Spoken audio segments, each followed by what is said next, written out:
It's giving shade. It's giving dirty. It's giving what if. Hey listeners, before we jump in today, I would like to share a disclaimer. The views and opinions in this podcast episode are 100% strictly my own. They do not reflect any professional organization, business, or board with which I am associated. The content of this podcast is for mature audiences only. Listener discretion is advised. Let's jump in. Hey everyone, welcome back to another episode of It's Giving What If. It's me, Albz, and I'm just hanging out. The new year went, it came, it's gone. We're in 2024. I'm still kind of shocked that we're in a whole new year because last year seemed like it was going to be forever, and now we're in a whole other year. And last year was just a year full of amazing things, but also a lot of like lows for a lot of people. It was a very hard year. So I'm just glad that I made it through, and I'm ready to see what this year has in store. And so, listener, today I have a pretty awesome guest. We've recently, we've met each other a few years ago now, like 2 years ago, maybe two? Yeah, right around 2. Okay. 2 years ago, and really hit it off with this person. Think they're really awesome, and they have so many different layers and interesting things to them. And I wanted to bring them on the podcast today so all of you can kind of dive a little deeper into some topics that we love talking about culturally, and just kind of looking at the intersectionality of being human and what that looks like across different cultures. And so I'd like to introduce Beaux Regard. Welcome, Beaux Regard. How are you? Thank you so much for having me. I'm doing all right. How are you? Yeah, good. Like I was just saying, it's crazy to think like the year ended and we're moving forward with a whole new year. What, like 300 plus days left? So I'm curious to see where this year will go. Yeah, it's going to be an interesting one, I think. Yeah. It's scary because it's going to be an election year, and so I'm kind of nervous to see what that will do. Yeah, that's always a little nerve-wracking. Yeah. Because people get wild, and then politicians just love to fight it out for everybody. Yeah. I'm just like, and make everybody else fight, Exactly. Like we've seen Trump likes to stir the pot and let people at it and let them destroy the country. They always say like just enough to piss people off, but not enough to, be held accountable for it. So they just keep doing what they're doing. Oh yeah. So here at It's Giving What If, we like to start with a annoyance. Like what's been something that's been hella annoying to you here lately? I would say probably the thing that's been hella annoying to me has been combination of like the 5-day work week and the fact that jobs that are totally able to be done remote are not allowed to be done remote because you've got all those old heads in positions of power that want to keep everyone in. Yep. And that drives me insane. Yeah. Have you been battling that at work? Oh, yeah, absolutely. Honestly, I think I was only like 2, maybe 3 weeks into this job when I started there a little over a year ago. I would think I was 3 weeks in and I was like, hey boss, why the fuck do you have me in office? This is stupid. Yeah. I sit at a computer. I don't talk to people, right? Like I don't like all of my communication about the job is through email. Oh. And like, as I've been like learning the job, I've obviously had to, talk to some of the other people that are in the office, but it would be just as easy to do that over email and also then have that email to refer back to so I don't have to ask the question again. Exactly. But alas, here I am 5 days a week in an office. Yeah, I wonder when they're going to decide, like, you know what, this actually scientifically, there's proof that this doesn't work, we're just not meant to do that. Yeah, I mean, the evidence is already there, right? Like they've already done so many studies about it. people, like I said, you just got the old heads that are like, I want to see you face to face. Right. Bitch, I can see your face on my screen just fine. Exactly. I've And got it's like, you know damn well they just do that because they want to make sure they can like watch you, but it's like they're probably jacking off or doing something. Like they're not even like doing their job. So yeah, like, so I have to, through my process, I quote things and then I have to go get my pricing approved by my VP of sales. He's always been adamant of, I want to see you face to face when I approve your number. oh my And god. yet 90% of the time that I go to try and talk to him and get that pricing, he's not in his office. So I email it to him anyway. And he approves it. And he approves it and sends it on back and says, use this for pricing. And I'm like, why am I here? Yeah. That is that's stupid. So stupid. But again, I think it's like this weird like power dynamic. Like a lot of times bosses just want to be like in control. They want to make sure you work your hours and they want to micromanage you. And it's like that doesn't promote like a healthy work environment. Like I know there's jobs, right, that you have to be in person. Like if you can't get around it. Like a doctor, for the most part, probably needs to see patients in person. Mm-hmm. They're virtual, but you know, it's not the same. But Right. like something like you said, like you can easily minimize your time of driving to work, having to get up and like drive somewhere, think about what you're gonna wear, plan what you're gonna do for lunch. You know, all those other little things that take up extra time can be gone if they're just like, you know what, work from home. That you can do it, and it's effective. We've seen COVID really made it possible for all of that. Yeah, absolutely. And COVID happened before I started this job. And so I've kind of heard like some stories about that, of like what it was like, because obviously everyone went virtual. They all had laptops at home that they were working off of. Mm-hmm. Super simple, super easy. It's like there's no reason why I can't do that. Yep. Our manufacturing team, they've got to be on site because they have to actually weld the things together and build it. Yeah, totally. I click clack on some keys all day and sit and scroll through TikTok. I don't need to fucking be here. Yeah. I'd much rather be home. Part of work, or is that just like your? That is, I consider it part of work because it helps me keep my sanity. So tell me, what is your algorithm? What's on your algorithm when you get on TikTok? Lately, it's been a lot of Baldur's Gate and cooking, Okay. and car hacks and car restorations. Wow. Yeah. Okay. Yeah. Nice. What's your algorithm been looking like?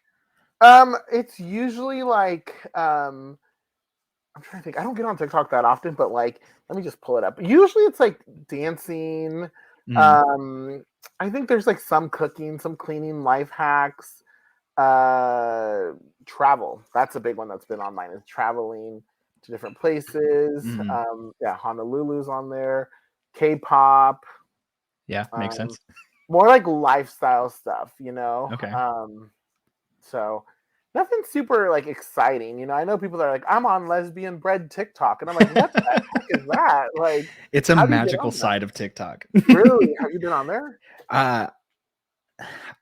Yes, I was on lesbian bread TikTok for like a little bit, and now I'm just on like cishet cottagecore bread occasionally, and I'm like, really? You're not as fun.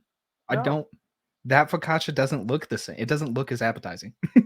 No, I need to find how to get on that, because like I've heard like lumberjack TikTok's really hot, so I don't know how to find that. I don't know what I need to start searching, but I need to flannels, knit caps. You should be able to find your way there. Paul Bunyan. There you go. Beards.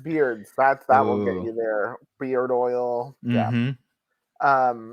I'm gonna start using TikTok in 2024 for more like fun. New resolution. I love it. Yeah. So talking about New Year's resolution, I'm glad you mentioned that, because like, so my annoyance has been New Year's resolutions, because like I feel, and like, listener, I'm sorry if y'all believe in them or want to do them. It's just one of these things that's like, I've tried it. I think we've all fucking thought about it. Like, what's my New Year's resolution? And like, we all damn sure know we're gonna fail. Like, nobody's really, I mean, I shouldn't say nobody, but most people are not successful with their resolutions. And so like I really just think it's a waste of like energy to say that. So like for me, I've really been trying to be more like, I'm just going to set intentions. Like I'm going to try to be more this way. I'm going to try to be more productive, more creative. I'm going to try to push myself to get out of my comfort zone and do things that I normally wouldn't do. And so I feel like that sets me up for more success than saying, oh yeah, I'm going to lose 5 pounds or I'm going to do this. Cause like a lot of times that's bullshit. I saw this meme and it was like, I think it was January 1st. And they're like, oh, already ruined my New Year's resolution. 2025 is going to be a great year. And so I don't know. Yeah.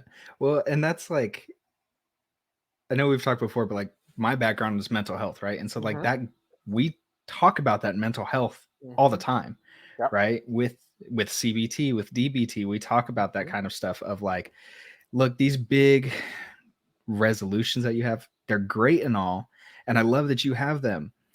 But I mean, I worked in substance abuse recovery. Even though all of the parole officers hated me for it, I was like, I don't fucking care that you smoked weed. You're not shooting up heroin. Right. Great. Right. You know what? I'll take it. So, right. So it's like all of these little things of like this little intention of like, hey, you know what? This week, I'm going to have one plant-based meal without any meat. Right. Cool. Right. That's way better than being like, oh yeah, 2024, I'm gonna trim down, have that sexy beach body 6-pack. Like, if you get there, cool. If that works, hell yeah. But like a huge percentage of people are just, it's not gonna work that way because our brains don't work that way. Right. Because our system doesn't work that way. Exactly. Well, it's just like I like think about it this way. Like if you before you're like, I'm gonna be celibate this year. Like that's BS. You're gonna like, how about we kiss like 10% less boys, or you know, like make it like something that's more realistic. And like again, like you were saying, like if we mimic like counseling, like you set like very specific goals that are measurable, attainable, realistic, and times and know that you're not gonna do it. Like, say I'm going to start going out for a walk. Let that be what you start with, you know, but like if losing that weight is a side effect or a result of that, cool. But I think that a lot of times people put all this pressure on like, I'm going to do this, I'm going to do that, new year, this is me, and it doesn't work. It really doesn't work. Yeah. Well, and I think so many of the things that we make resolutions around are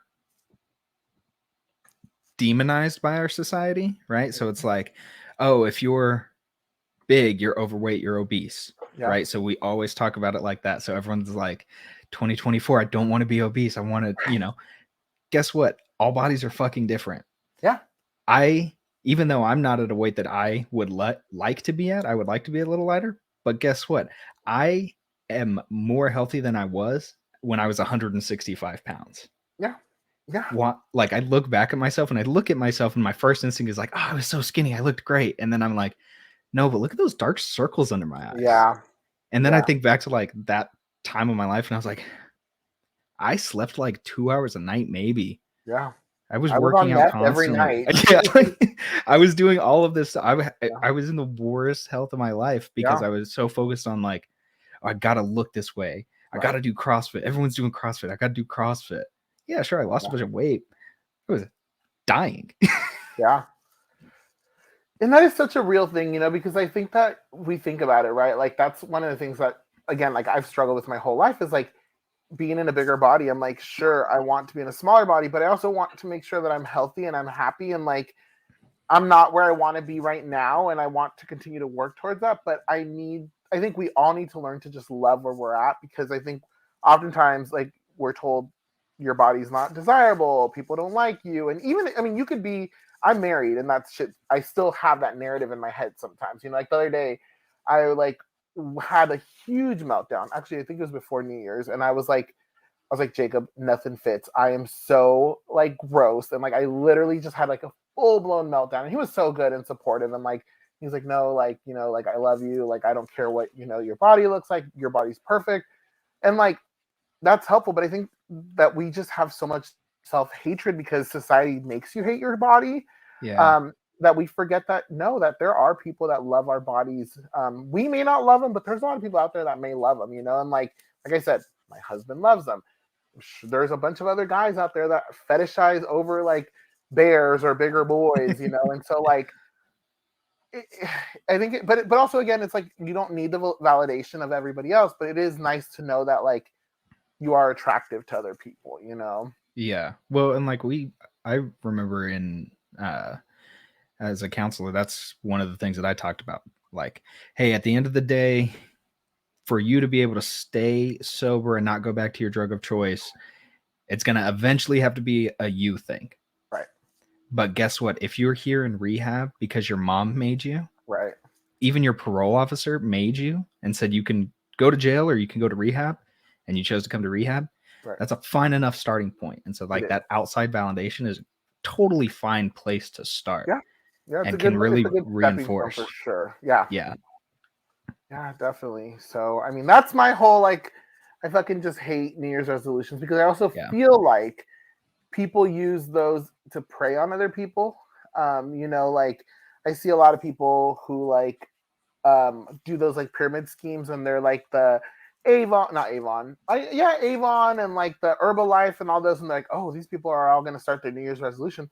Let's go attack their insecurities and be like, oh, you need these products so you can be prettier in 2024. And it's like, and I know people who have done that. Like I used to be in like one of those, like I probably shouldn't say their name because they're going to like sue me or something. But like I did it for me, and like as a result, like it worked for me while I was doing it, and I talked to some people about it, but I just never pushed it on people.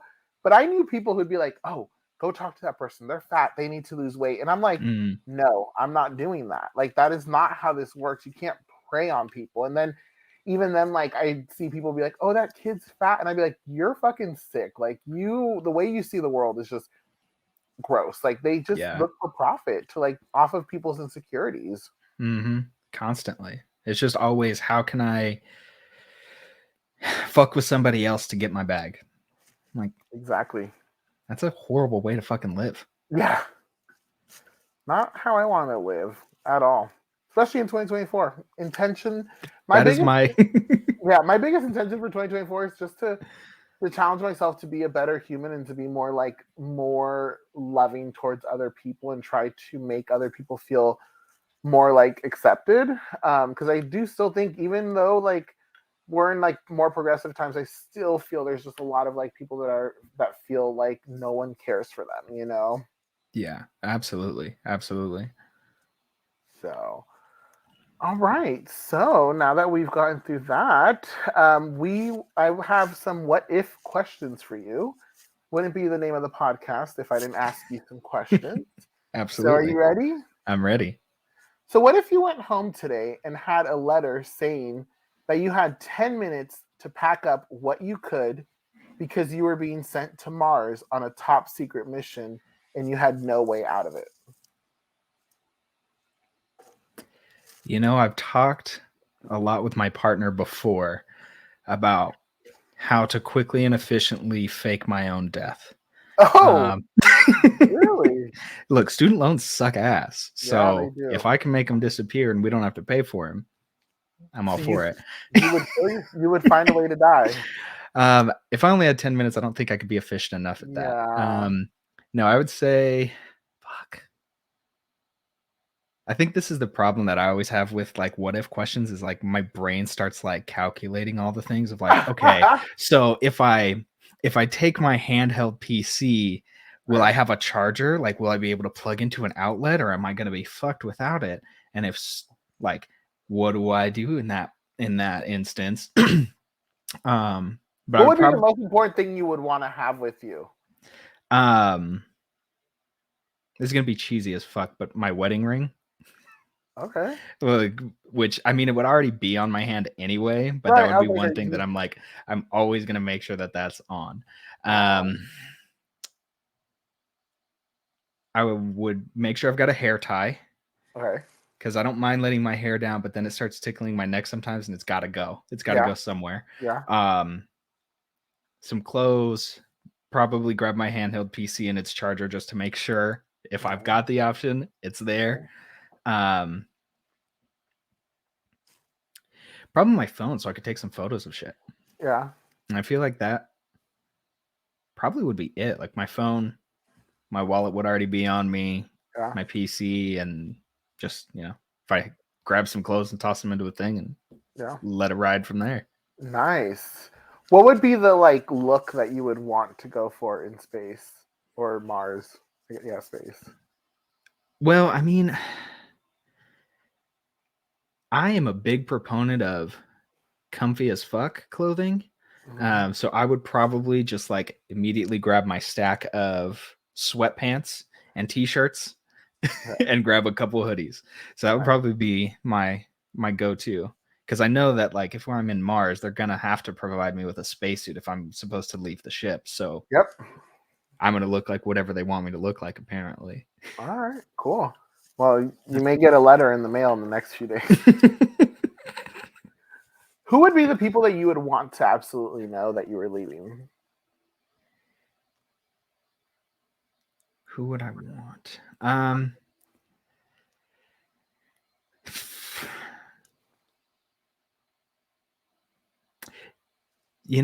not really like I like people being like happy and content with stuff, but I'm also very much like a background person. Like I do really enjoy, I've always enjoyed, being in front of camera, on stage, all that kind of stuff. But also at the same time, I always want to be in the background and make sure everybody else is taken care of. Number one. Part of the negative side of that, or the maladaptive part of that, is that I also don't give a fuck about people.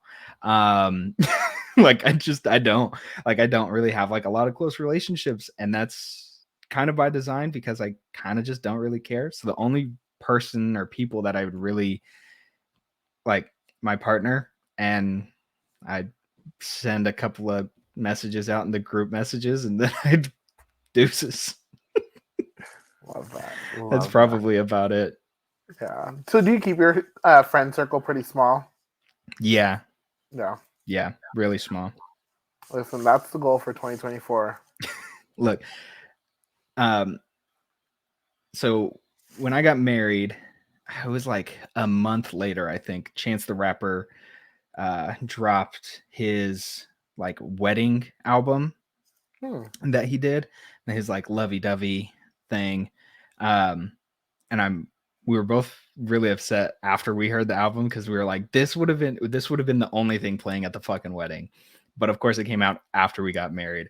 But there was one line that he says, I don't want anybody at my wedding who won't be there for my marriage. And that's something that's always really resonated with both of us, of just like, like, I don't want you to be a part of my big moments if you're not gonna ever be there for anything else. Yeah. And it's, and that's the interesting thing, because like again, with like the idea of like how to clean house like for 2024, it's been like one of those things.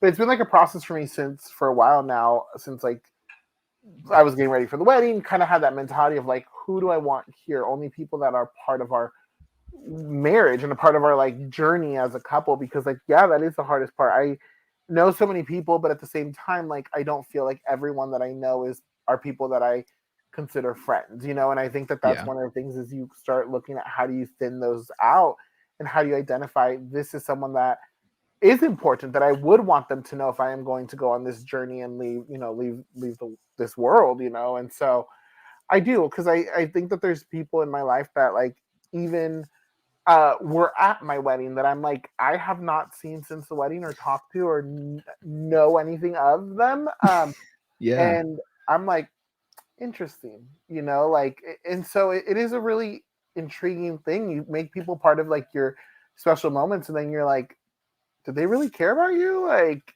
what kind of friendship do you have with these people? And so it is very interesting to start kind of looking at those dynamics with relationships. I get it, people get busy, but it's like, I like what you said. Are they going to be there during your marriage? When you need them. If you have a problem with your, in your, like, and not even partner, because I'm not a person that's like, if I get in a fight with my partner, I'm not going to go like, oh my God, guess what? Like, no, I work shit out with my partner, but like, right. If something happens to y'all, like, who's going to be there to support y'all, you know? Yeah. Yeah. It's such a hard thing. And it's, I've always been kind of a loner. So that kind of just like carried through with that. Mm-hmm. But as I've gotten older and become less of a loner and more of just like an intentional relationship kind of person, it's been very much like like I'm not going to put my time into it if you're not there. Yeah. And I'm all for like, I could have people that I went to high school with that I have not talked to since graduation day could hit me up. And I'm still there. I'm still that kind of a person that I'm still going to like help out. I'm still going to be someone you can talk to, but also at the same time, like, you're also not going to know a lot about me if you're not actually involved in my life. Right. If you're not interested, you're not interested. I'm fine with that. I would be 100% content with just me and my partner. I'd be good. We could be the last two people on earth, and I'd probably be good. That doesn't mean I don't want relationships with other people, because I do enjoy going out, having a good time, and spending time with people. But if you're not going to put any effort into it, I'm not going to put any effort into it. No, but I think that, you know, that is so true.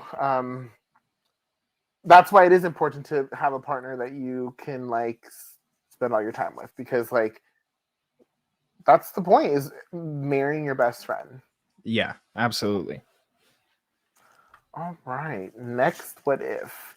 What if you woke up in an alternate reality where every detail of your life was opposite, but only if you thought about it? So let me give you an example. I know that's a little complex. So let's say you woke up today, you're in this alternate universe, and you're like, but wait, where's my dog?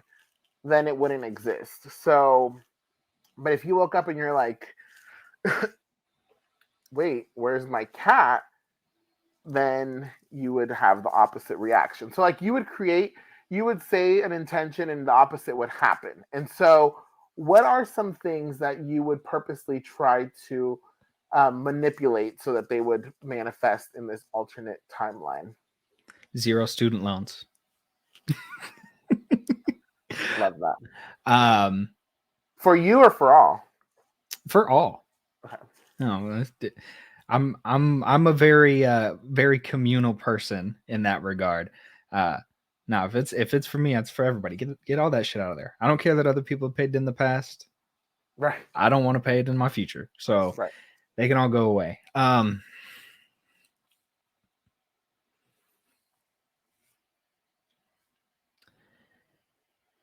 Politicians getting paid. Ooh, okay. I would probably flesh that out a little bit more and like thinking through the way that I think that would work, but they get paid too damn much to do too little of nothing. Period. Man.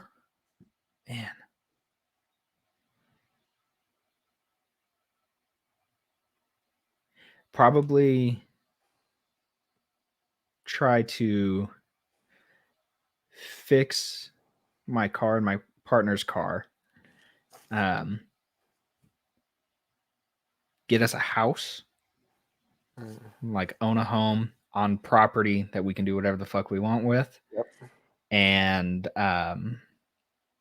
which I feel like all of this sounds really vain, but all of this is like in my head, I'm like, if and this comes back to all kinds of other things too, but like if my necessities are taken care of, then I have the space and time to do all the other stuff. Period. Right? Like I would love to end world hunger, and that's probably something I'd throw on the table. That's something that I'd love to do.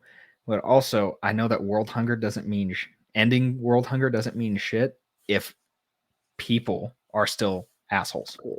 Yeah. We already have enough food on this planet to feed every single person healthily. Yes. Great. And yet we still have people all over the world, even in the great United States of America, who constantly go to bed hungry. Yes. So that would probably be another thing. I would work to find a way to get rid of all the isms, racism, sexism, try to get rid of patriarchy and LGBTQIA plus hate. And then I would get rid of the police. Just gone. Yep. There's way too many better options out there. They can get the fuck out. Yeah. Yeah. That would be pretty awesome. Definitely. I could see that. Let's make this happen. Listening to my little anarchist, get all these fuckers gone. You know, there'd be less problems if they were gone. I mean, I do have my mother-in-law talking about abolishing different governmental systems and agencies, and I was like, this is not conversations I ever anticipated having. This is great. Wow. I love that. Love that. Final question. Okay. What if a bitter ex of yours got a Netflix multi-million-dollar contract to do a show about y'all's relationship? Every detail exposed of every like possible thing that you could think of. Who would you not want to watch this show? You know, this kind of comes back to that earlier question about like people in your life, and that like intentionality. The only people that I would like care about knowing anything about that already do. So honestly, for me, I'm like, the only thing I would want to know is whether or not I'm getting any fucking royalties. If you're going to air my shit, I better be getting something out of this. They're going to change the name. But yeah, I think, the only people that I care about knowing anything, I already do know it. So I'm like, you know what? Yeah, I've done some shitty things. I've had some shitty relationships, and I've had not been a great person. Yeah. As you get to know me, if we're tight, you'll start to learn some of this stuff. Yeah. Slowly but surely, you'll know more and more about my background, where I come from, and all of those things. So yeah, I wouldn't really.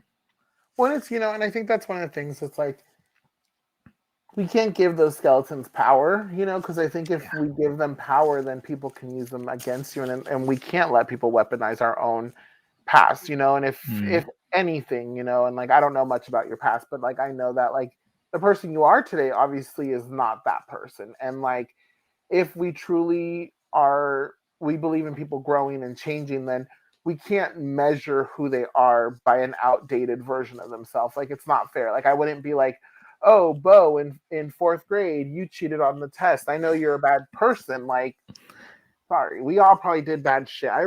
When I was in like, I don't even know how old I was. I ate chocolate at a TJ Maxx. I went to the bathroom and ate it. And so, am I a thief? No, but you do shit. Yeah. Are you a thief? No. Have you stolen things? Sure. Hell yeah. Damn straight. Damn straight. In high school and college. Yeah. Look, we've all been broke. I get it. Yeah. And I think that's the thing is like, it's also something me and my partner have talked about too, of like, there's so much stuff coming out about different people in their past. Yeah. I can't hold you to that. Like, no. What are you doing right now? Right. You said whatever fucking thing you said. You did whatever fucking thing you did back in the day. Okay. Is the life that you're currently living, does that still reflect that same sentiment, or is that different? Period. Right? Like, that's the whole idea about like the quote unquote justice system was supposed to be about reform. Right. However, if I ever get convicted, every employer that I try to work with is going to run a background check and be like, hey, what was this? You're a sex offender. Yeah, right. And it's like, it shouldn't matter what those things are, because according to the system, I served my time. I did what I was supposed to do. I spent my 5 to 25. I got out, and I've not done anything since then. And I'm trying to make a better life. And you've changed. You're being a better human. Right. That shouldn't matter. Yeah. Things I've done in my past. We've talked before about like my history of being a evangelical cult leader. Yeah, that's what I was. Some of that here in the day. Yeah, like I was. That's what I was raised into. That's what I was taught. I thought that way because that's what I knew. You know. Yeah. And I wanted to be accepted. I didn't have anywhere where I felt accepted. And so I finally found a place where I felt accepted and where I felt like that was the case. And so, man, did I drink the fucking Kool-Aid. I picked up the pitcher and chugged that constantly. And then said and did probably a lot of things that I probably don't even remember that were harmful. I also think I did a lot of good things in terms of helping people. Right. And for the most part, was not on the not on the worst end of being an evangelical Christian. And I think a big part of that comes from the fact that I was raised in a heavily Latino population, heavily Catholic, which is different for any listeners that don't know. Catholic and evangelical, vastly different ways of thinking about like people and Christianity in general. And I've always evangelicals, they're the ones that like try to convert people and bring them in, right? Or no, is that? Yeah, so evangelicals are going to be all of like the mega churches, all of the people that are there's some different like, because again, I went to Bible college. I've done a lot of this, but evangelical, generally people think of evangelical and they're going to say Southern Baptists, maybe some of your like First Christians and stuff like that. But most of the time you can kind of pick an evangelical church out by the church that is doing just enough in the community that people can recognize the name that are in that community, but all of their stuff and their goals are about getting butts in their seats. Yeah. So, hey, we do this homeless ministry where we go out and we feed these people and give them all resources to get them back into our church. Yeah, it's the one that like has the sign that like invite someone to church today, right? All of those, yeah. Hey, invite someone to church this month. Yeah, all of those signs, those are all going to be evangelical churches. Yeah. Evangelical is just kind of like the big broad category for all of the popular churches now. Cults. Yeah, exactly. Well, and that's one of the big things now that I've kind of deconstructed and gotten away from that is like evangelical it is a cult, right? So as a cult, pretty much the defining factors of a cult is one specific face leader, typically a man who is in charge, makes decisions, and gets followers to follow specifically what that one individual says. Like they make the rules always. So yeah, that's evangelicalism in a nutshell, a cult. Cool. So now we kind of transitioned away from the what if questions, and this is a perfect segue. So let's just, for the listeners, they don't know who you are. Can you start by just telling like listeners who you are, what and what labels you give yourself or like you would identify with today? Yeah, so today, hi, I'm Beau. The labels, I'm not really big on labels, so most of my labels are non-labels. But like I would say ambiguously queer, gender non-conforming, any pronoun based on how you're feeling and whether or not I look sexy in this dress, I guess. How do you put that on a name tag? It's usually I put it on my forehead because my forehead is a little bit bigger than the space they give you for a name tag. So it's a little complicated. Usually have a billboard like strapped to my back that displays all of this. Love that. Love that. Yeah. But yeah, just generally loving, try to be kind. I'm gonna be blunt and kind of a dick, but it's because I care, which sounds really like traumatic. And yeah, sure, that's the case. But yeah, also I'm hearing kind, loving dick, sexy dress. That's for That's a lot of layers. Yeah, I mean, I'm just kind of all over the place. It depends on the day. Yeah. So would you, so kind of like rewinding back to that person you were talking about in the cult, what labels do you think were important then for you in identifying yourself in the world? Yeah, so at that time, it was always the biggest thing to be like, the first descriptor you need to know about me is I'm a Christ follower. Mm. So that, and then in evangelical and right-wing Christian culture, there's this big idea of like men are men and women are women. So that was kind of like still, that was kind of there for myself, even though I wasn't as like about it, if that makes sense. So I was Right. still like, I like my guns and I like my coffee black, Mm. but I'm not an asshole. I'm blunt, but I'm not an asshole. So yeah, those are kind of the things of like, I'm a Christian man who loves Jesus and wants to help others. Mm. Okay. So how did like you go from being, like evangelical Christian man to like gender non-conforming? You said gender non-conforming, ambiguously queer human. Yeah.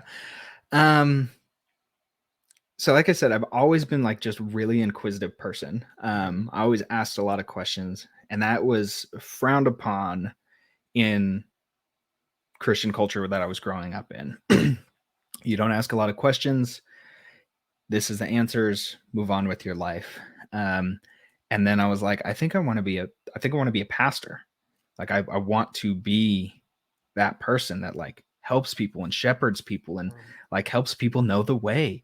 And so then I went to Bible college, and turns out, if you didn't know this, most of the people who go to Bible college with that idea end up leaving not having that idea. So that's actually very interesting you say that, because I took a training a few weeks ago on religious trauma. And one of the things that I kind of was putting together was this idea that people who seek out higher education tend to leave the church, or tend to push past all of those like oppressive views. And like I asked the presenter that, and she didn't want to really make that association, because I think like in a way, like I understand what I'm saying, but I think for a lot of people they would hear like, oh, so ignorant people stay in it. But I don't think it's necessarily that it's ignorant. I think it's that people that aren't taught to think critically, people that aren't taught.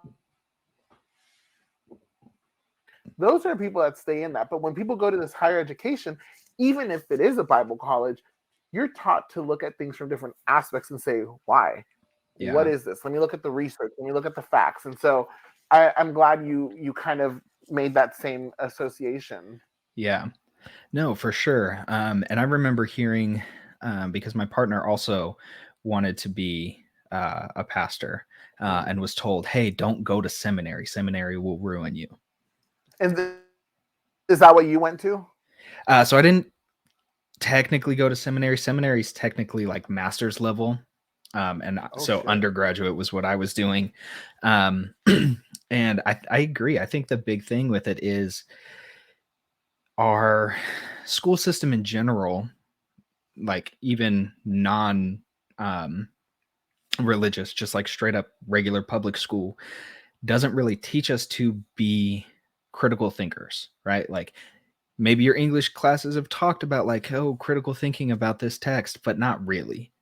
It's hidden under all of this. And so they talk about it, but then especially in religion, you're taught that questioning things means you at least, I guess I shouldn't say all religion, but I'll specifically talk about what I grew up in. But like, it's questioning things is not you trying to develop an understanding. It's the devil working in you to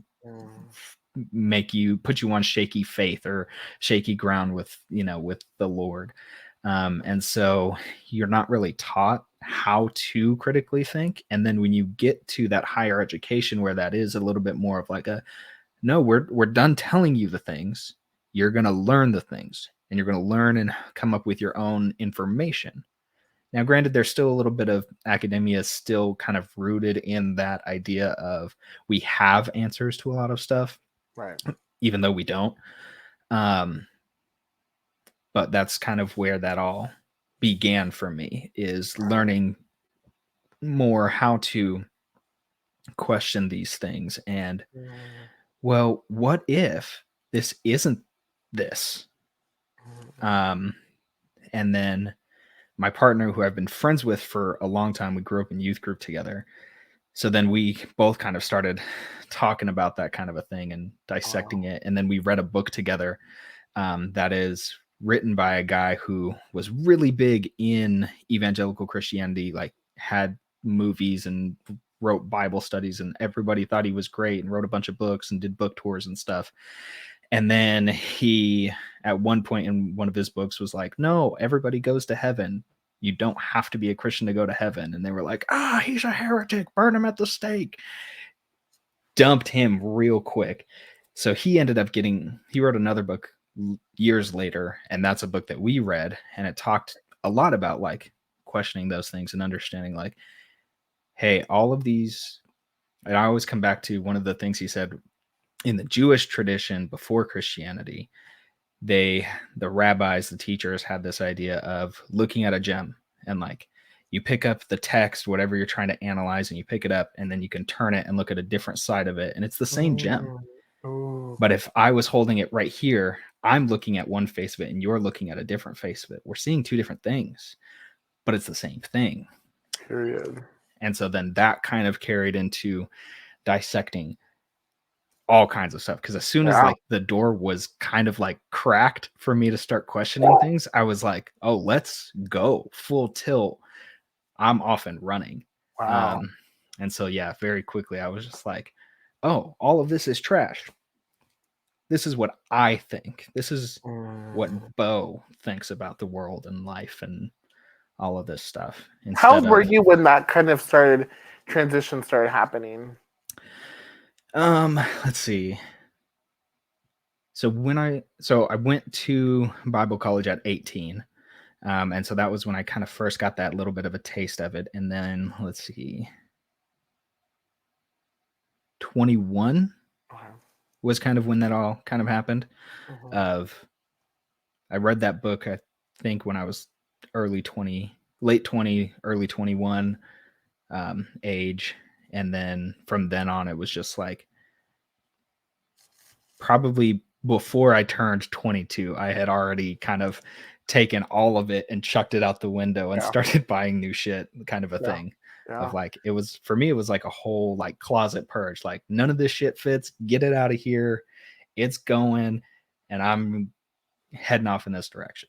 How far after that did you and your partner start dating, or was it before that? Me and my partner started dating. Let's see, that would have been later that same year. Yeah.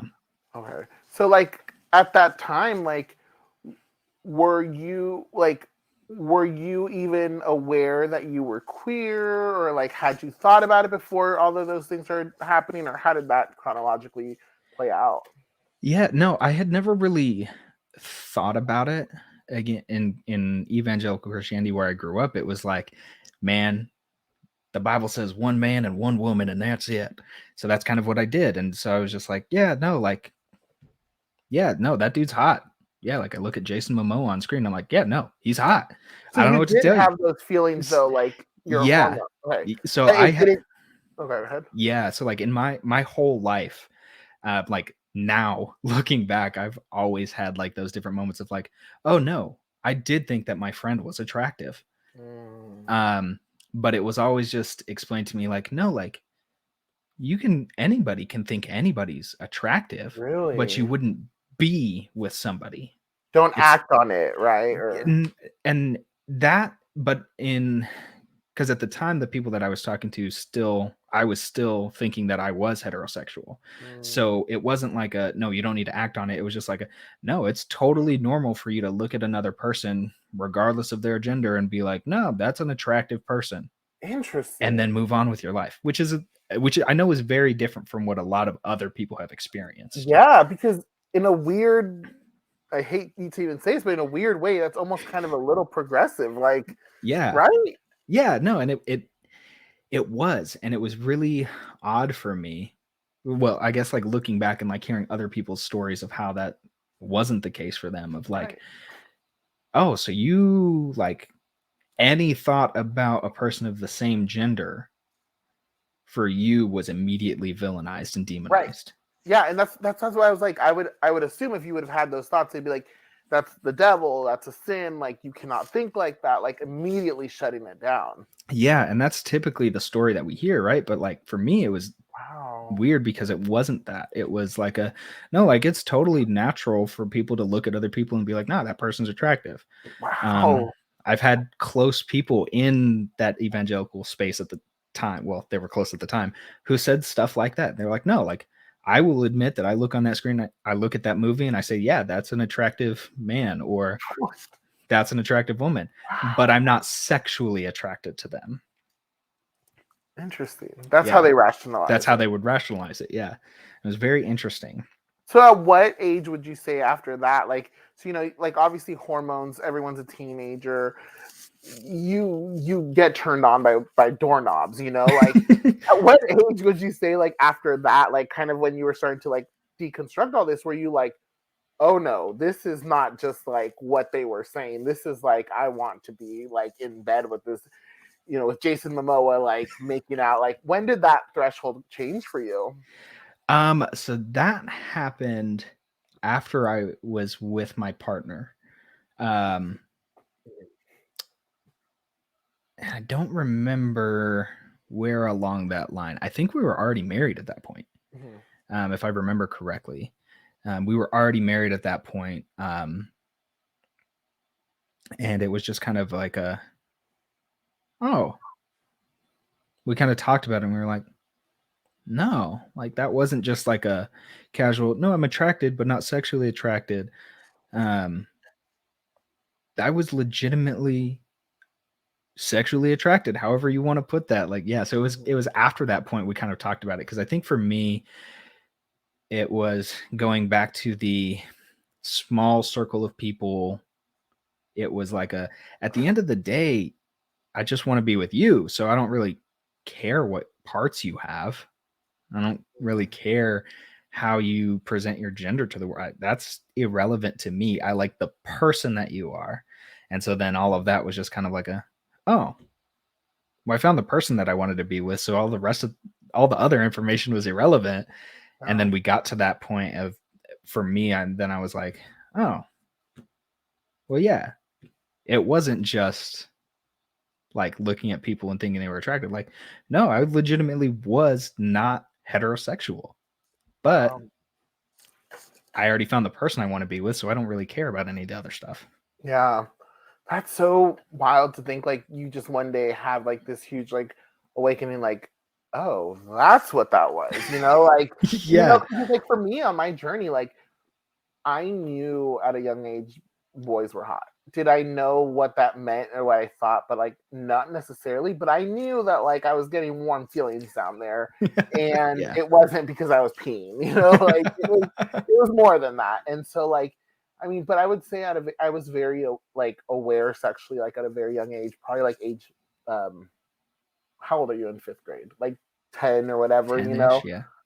And so for me, I knew what that felt like in my body. And so I think like the summer between fifth to sixth grade, I was like, oh, I like boys and this feels good. And so like I was full on like doing things. And so like I can't imagine not like having to repress it, you know, like, and I don't know, would you say you felt like it was repressed for you, or like how would you describe it? Yeah, like kind of looking back, just being like, because I've had this conversation with my partner too, of just like, no, if we were, with the information we have now, if we were to go back to when we were kids, if we put this brain and put it back in, you know, little Beau, would I have behaved any different? Right. I don't know. I don't feel like I was repressed. And there's this idea of like, well, maybe I missed out on like some experiences or opportunities, but I don't know. it's kind of like a hard question because, again, like I said, my story of how people reacted to me in my culture isn't the same as everybody else was, right? So it wasn't like a shove all of this stuff down. It was just like oh no, like that's healthy and normal. We just move on from it. So it's like maybe still repression, but in a different kind of way that doesn't feel as limiting. Like, Right.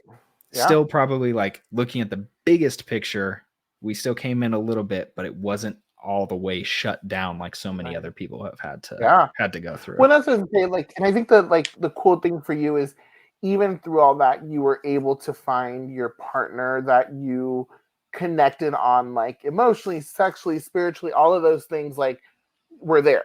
And so like you didn't necessarily not have those other things, but I'm curious, like, would you like, do you feel like you have not fully had a chance to explore like your gender expression or your like gender identity, or even just like your sexuality as an adult now that you're like able to reflect back?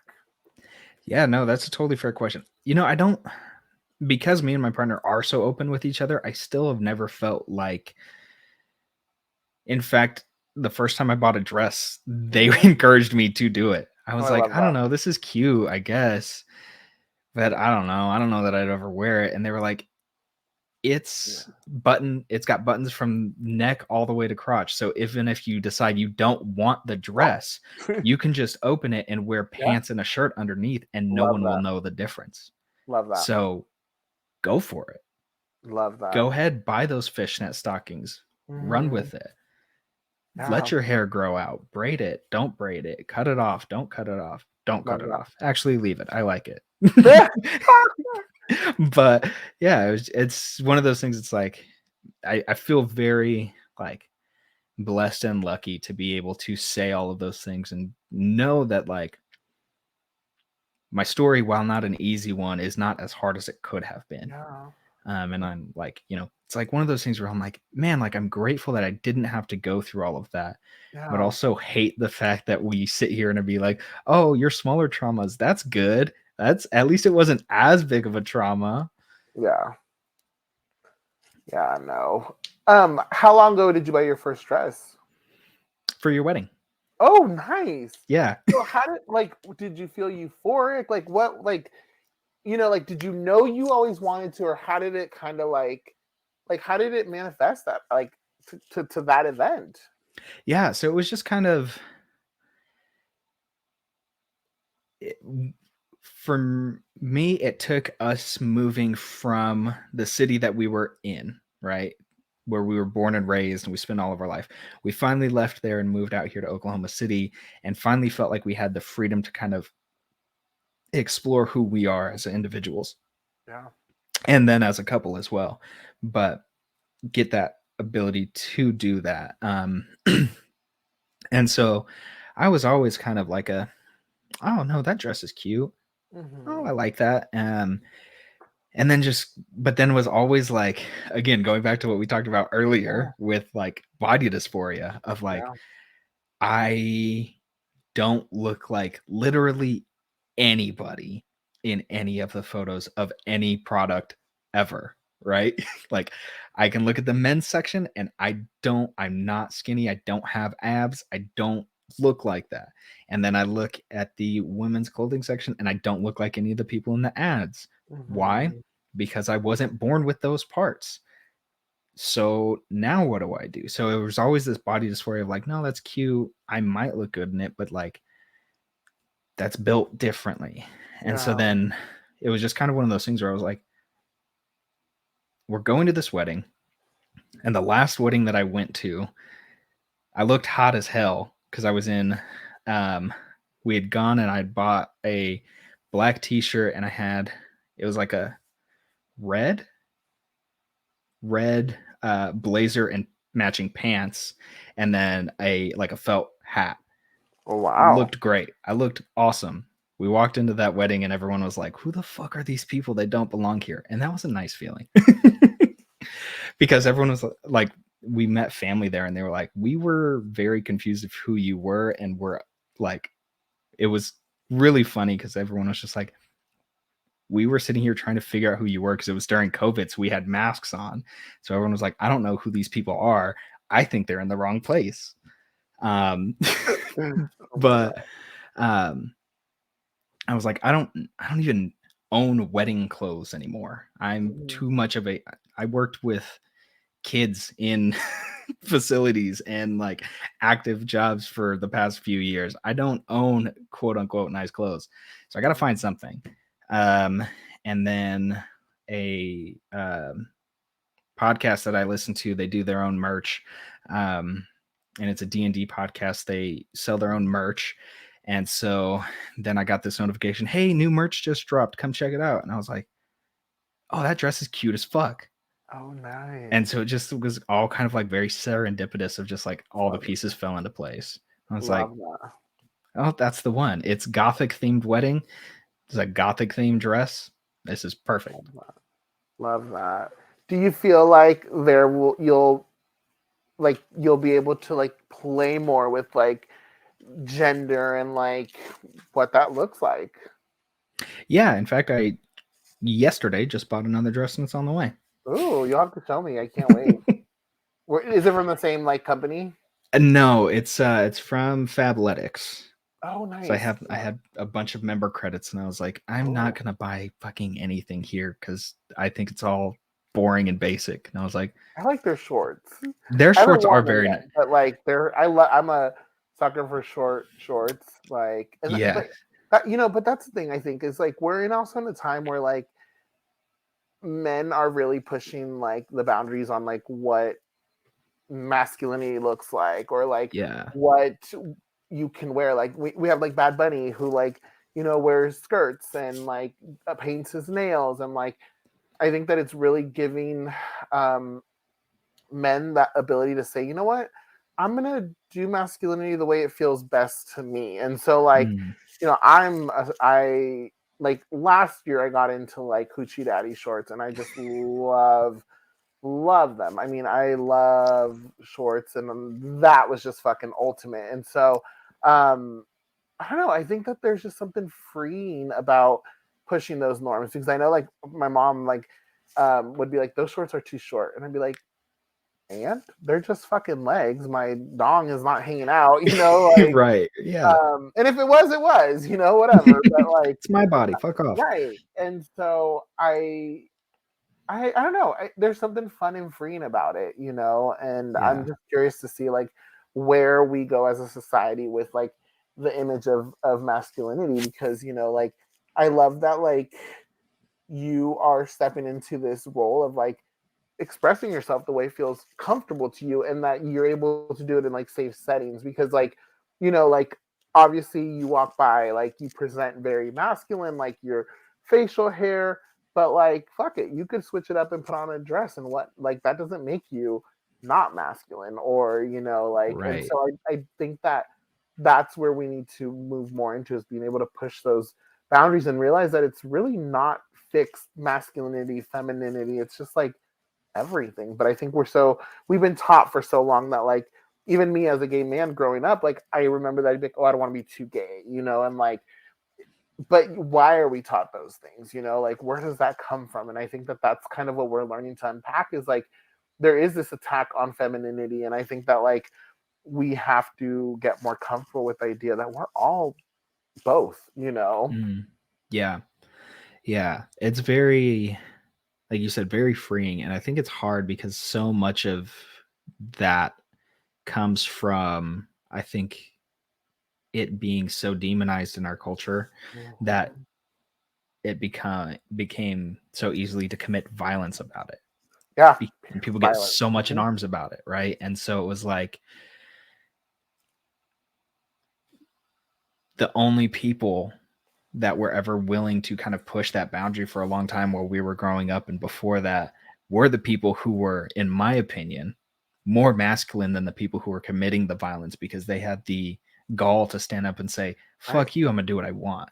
Right. And I think there's this hard part of like the binary of masculinity and femininity, of it's not a binary, right? Like not. it's just this whole fluctuating whatever the hell I want it to be on any particular day. For myself, that's the beauty of it. I can sit here and I can put on a full 3-piece suit. I can look great and be very masculine. And then I can also do a couple of different things and change up my hairstyle, throw some makeup on that, and turn that same exact clothing set into a quote feminine look. Yeah. And then the same thing on the opposite side with a dress, right? Like typically we think of that as very feminine, and I can make that very feminine, but I can also make that very masculine, and I can do whatever the fuck I want with it. Right. And I think it's so easy for our society to just make others of anybody that we just look for opportunities to do so. And instead of just embracing, like, at the end of the day, what Albert wants to do is what Albert wants to do. Mm-hmm. That has zero effect on Beaux at all, right? Like, we're not close. If I wear a dress and it looks better than you. I'm just kidding. Oh, that sounds like a challenge. Okay.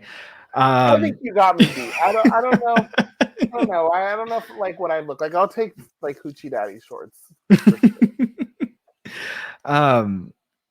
But yeah, it's just one of those things. It's like what other people do doesn't have a whole lot of an effect on my life. Yeah. Right? Like, what I choose to do generally has an effect on my life. The only time someone else's decisions seem to be affecting my life lately is when politicians try to make laws about my body. And that seems to be the only people who have any kind of effect. But, like, in reality, like, my family can like me, love me, hate me, does not matter. Even that doesn't affect my life. I love that. Or it doesn't have to, I should say. And I know that's not the case for everybody, and is kind of, I don't know, maybe a privileged thing to say, because I am able to be fully self-supporting and mentally, in a place where I can do that and say that, because my family does care about me. And so I do have the luxury of being able to be like, no, if they didn't want to care for me, then whatever. But that isn't the case for everybody. But it is very much like we make life so, I don't know, polarized. And that makes it really hard to let those things happen, and let people be who they want to be, which is why I do love to see so many people in, like, culture in general, as well as just like individuals on the street as I'm living my everyday life, people from the top all the way to the bottom being able to live the life that they want to live and express the way they want to express and do what they want to do and say what they want to say. Because it does, the more we push that boundary, the less that boundary exists. Yeah. We need to be the ones to normalize it, because I do think that, like, as men, we do like to feel sexy, and sexy can be in so many different ways. Like, a lot of straight men, quote unquote straight men, like, they wear women's panties. Like, that's a very common thing. They just don't talk about it. Like, we're not seeing it. But, like, I think that, like, we have to remember that it's about what makes us feel sexy and empowered. There was a trend for a few years back where, like, they were doing boudoirs for women, and then they created these dude doirs, and, like, it was like men in, like, sexy poses, and, like, I remember, like, even back then I was kind of like, I'm curious to try it, but I'm not sure if I should, and, like, my friend, like, did a milk bath shoot with me, and, like, I was, like, impressed with how the pictures came out, but have I ever posted them? No, because I'm like, there's still something in me that I'm like, oh my God, like, what if people see me in this light? And I think that it is just this narrative that we have, like, grown up with, in the back of our head, all the negative voices. What are people going to say? And, like, with that same friend, I did a photo shoot with where I, like, embodied Frida Kahlo, and I love that picture because, like, it was so powerful to, like, be as like mask presenting as I am, but also play with like the femininity of like leaning into Frida and like just like my culture, and like that duality felt just really like soft but strong in so many different ways. And so like Mm, I think if we all can learn to lean more into that, then it's a pretty interesting like power that we could access, you know. absolutely. I think the world would be a better place if we just let everybody be themselves. I agree. But I yeah, agree. What how would you say, I want to try to wrap this up because we're running out of time, but like last thing, like how would you say like we are seeing a change in like a change in masculinity and what it means today in 2024 versus like that version of you growing up within that like very like oppressed um place and like mentality and like cult that you were part of back then? yeah, no, I think it's um I think we have so many individuals just living their everyday lives who are pushing those boundaries for themselves and what that means, right? Um, I know some guys whose like families, like, because again, I grew up in a heavily Chicano population, Catholics with a steel mill. They were very gritty Chicanos. That's just the way that that's the people I grew up around. And so I had at one point, I had people that were like, it's not manly to wear shorts because at a steel mill, you better be wearing pants if you don't want burns and cuts all over your legs. Yeah. Right. So, like, you're head to toe covered in coveralls and pants and long sleeve shirts always. So, it was even small things like that of individuals wearing shorts, like pushing that narrative for themselves.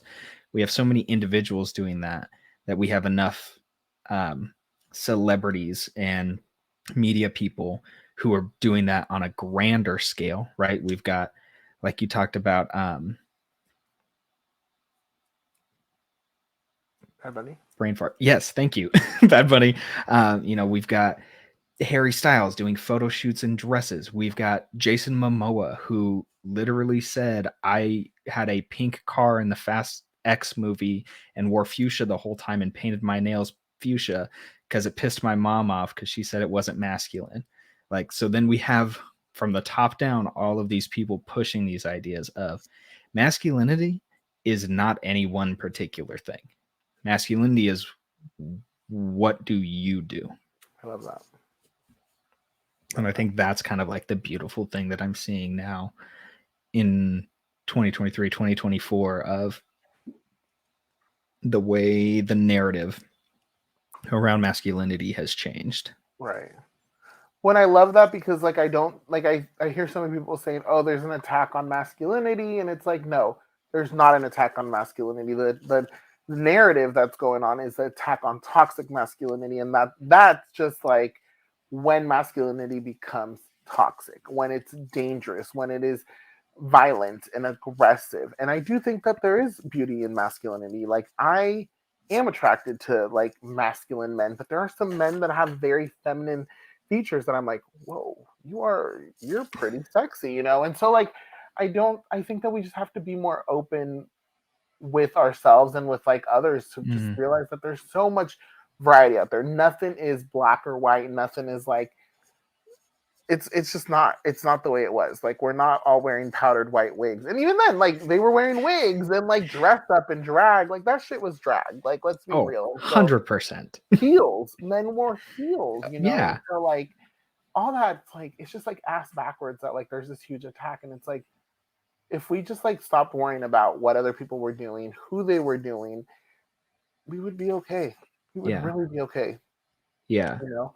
And I it's don't know. that thing where it's like all the people who are complaining about there's an attack on masculinity are the ones who are doing the attacking. Exactly. And I feel like that's the case with so many things in general now. But it's like, no, the people that are on our side of it are saying, I don't give a fuck what you do. If your version of masculinity is you buying guns and jacking your pickup truck 4 feet off the ground so you need a ladder to get in, and sure, go off. That's your thing. Yeah. My masculinity is I make a dope ass focaccia bread. Like that's fine. Like whoever My that is. masculinity is everyone is just circle jerking. That's how you solve conflict. Everyone goes in a giant room. They take care of each other. It's very communal, very loving, supportive. Like, I mean, there's so many good aspects to it. Think about it. Like, why argue and fight and like hate each other? Just like take it out on each other. I don't know. Hey, you know what? For some people, that may do wonders. It's the new solution for world not peace. It'll be the new world peace treaty. Oh God. We don't need to know anything about that. There's too many cameras in there. I don't think anybody wants to see what all those UN meetings look like in that. No, have you been seeing those like okay, yeah, like and I hate to bring it up because I feel like the conservatives are going to say, here are the gays doing this shit because it's been 2 gay guys, right? Mm-hmm. Yeah. Like, there's a lot of freaky action going on at the the Capitol? No, yeah, it's in the floor? Senate. Was it the Senate floor? There, yes. Right? Yeah. Yeah. That place. Yeah. Well, and I mean, the thing is like, those are the people who've gotten caught. Or and maybe not even the only ones who've gotten caught. There may have been plenty of other people who have gotten caught, but because they fit the narrative, it hasn't come out, right? Or whatever the Or they have the the case power may to be. hush people and Yeah. you know. Like the reality is, I can't remember who it was, but there was a representative who was in and lasted a term and then left. And this has probably happened more than one time, but it was like, yeah, I'm glad I'm not an elected official anymore, because like the moment I walked in there, I was the youngest person in the room and everyone was inviting me to the Congress orgies or whatever fucking like What? That's how you get Yeah. in? Oh my god, I'm running for Congress. I knew I'd get you into politics somehow. I did not know they were that interesting. I knew there was a reason why Jacob loved them. He knew all about politics. He didn't tell me that part. I'm gonna have to bring it up with him. Yeah, gonna have to ask some questions about that. Mm-hmm. No wonder every third Tuesday of the month he goes to his little politics meeting. Yeah, that's what that is. Yeah. Yeah, no, that's true. There's a lot of stuff that we don't know that goes on. Oh, 100%. All right, so now we're going to turn up the heat and go into a Spitfire game. So I'm going to give you 2 options and just pick whichever one comes to mind. Don't overthink it. Just go for it. So, Okay. And they like the intensity goes up little by little. So let's go. You ready? I'm ready. 90s cartoons or 80s cartoons? 90s. 90s music or 80s music? 90s. Okay. Are you a night owl or an early bird? Night owl. Colorado or Oklahoma? Neither. The beach. Horror genre or romance genre? Horror. Okay. New Year's Eve or New Year's Day? Eve. American food or Mexican food? Oh, Mexican.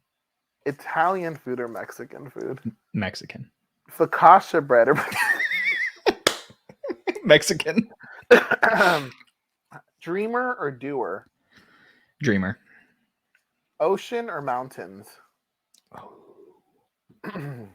Ocean. Okay. Kissing or cuddling? Cuddling. Body hair or shaved? Shaved. Cuddling or foreplay?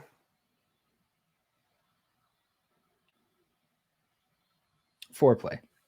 Little spoon or big spoon? Depends on the day. Fork. Nice. That's a good. That's true though. That is very valid. Anime or hentai? Anime. Giver or receiver? Giver. Peaches or eggplants? Either. Okay. You made it through. Good job. All right. Final game. So this is called Song Association. Okay. This one is it puts you on the spot a little bit more. I'm going to give you a word, and you have 15 seconds to sing a song with that word in. I'm so bad. I'm so bad. Okay. Let me pull up the timer. So let's see. And it has to have that word in the song. Okay. Question. Did you watch Pitch Perfect? Yes.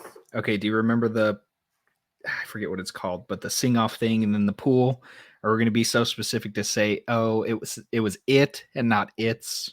Oh, I will let you get away with Okay. it. I mean, as long as it's not like if I say red and you're, I don't know. I say Fred and you say Alfredo. Like, that's okay. Cool. Okay. All right. You ready? Yep. First one is try. 15 seconds for try. Go.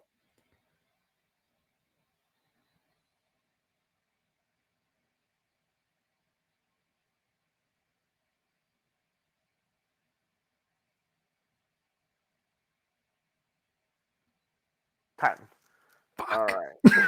Okay. I'm so bad with lyrics. Listen, I am too. All right. Second one is don't. 15 seconds. Go.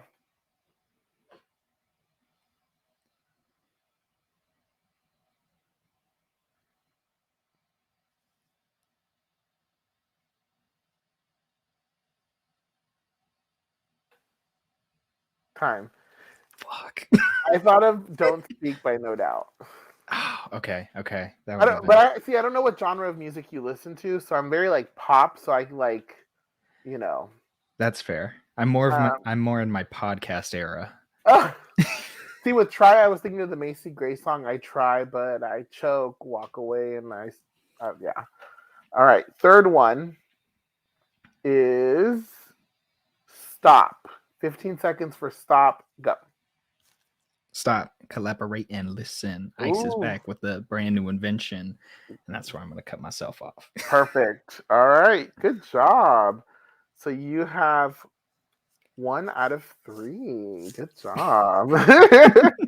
All right. Next one is love. 15 seconds for love. Go.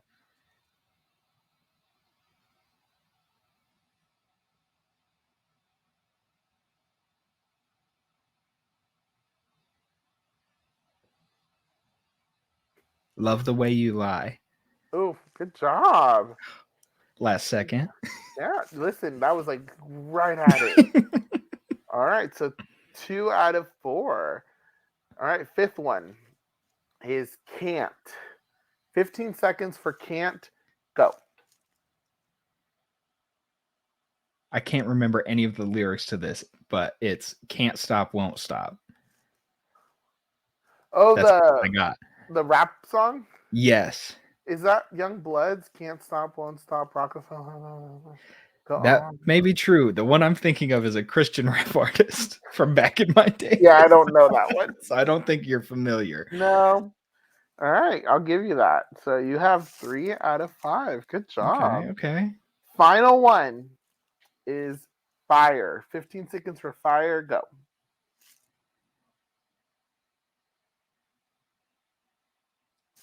Shorty fire burning on the dance floor. Whoa.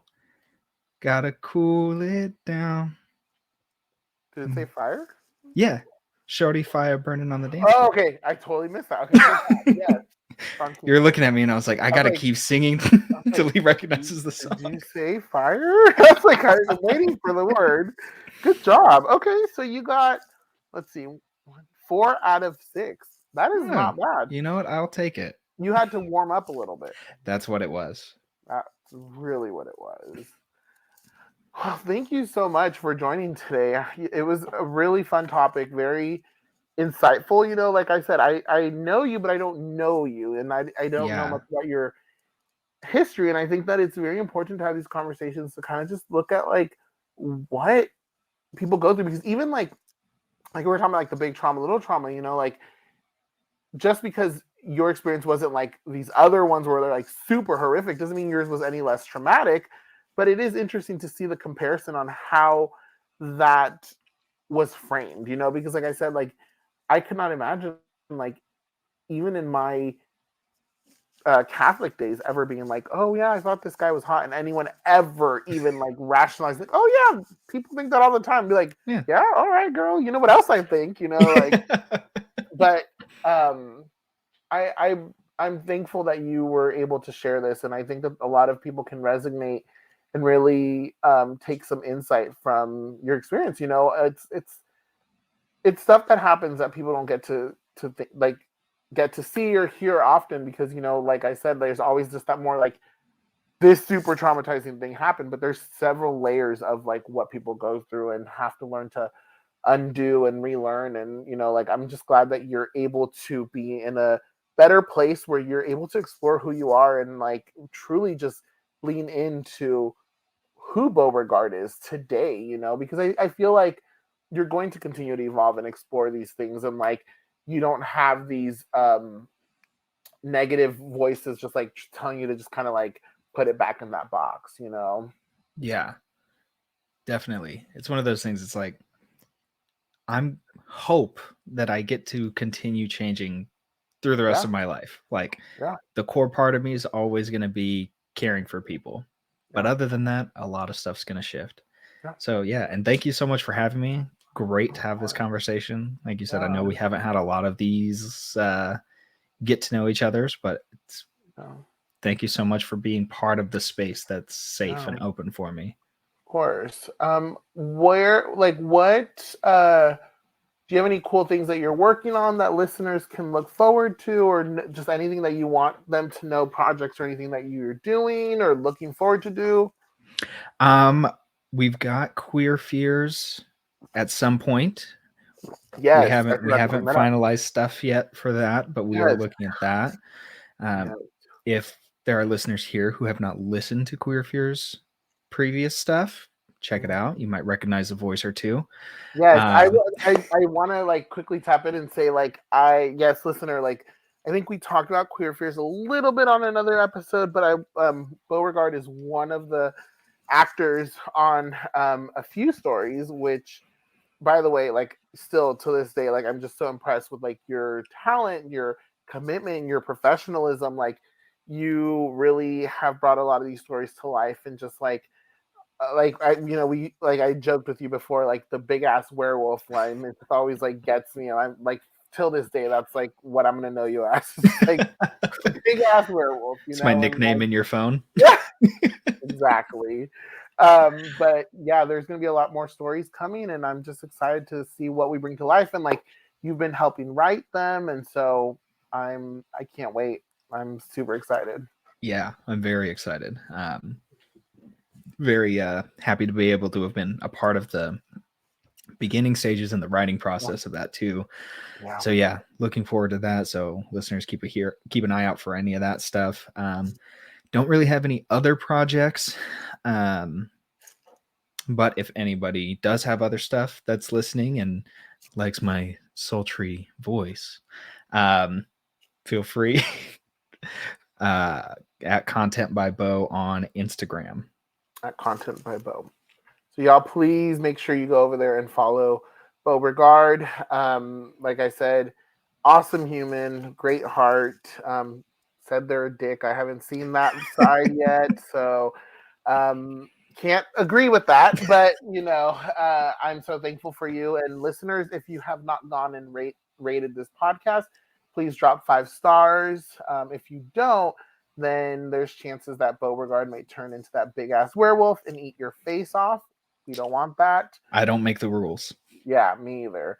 I just know that you're gonna be in for a terrible experience unless you're into that. But Hey, um, we don't kink shame here. no, getting your face ate off is definitely a hot kink for some people. For some people, Y'all enjoy. Yes, but please follow us on Instagram, Facebook.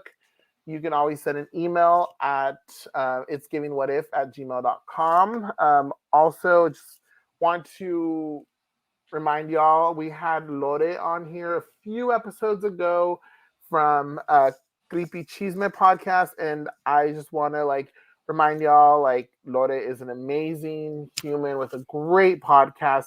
Had a pleasure of having her on, and she's so sweet. She's always shouting us out, and so I just want y'all to go back and show her love, leave her messages. We have so many future guests that I'm excited to bring on, and we're gonna probably change the format a little bit. So I'm trying to see what works. There's been some new things I've introduced this episode and last episode, and it's been pretty fun just kind of putting our listeners in the hot seat. But thank y'all for listening. Love you so much, and I look forward to future episodes, everyone. Bye. Bye. It's giving what if.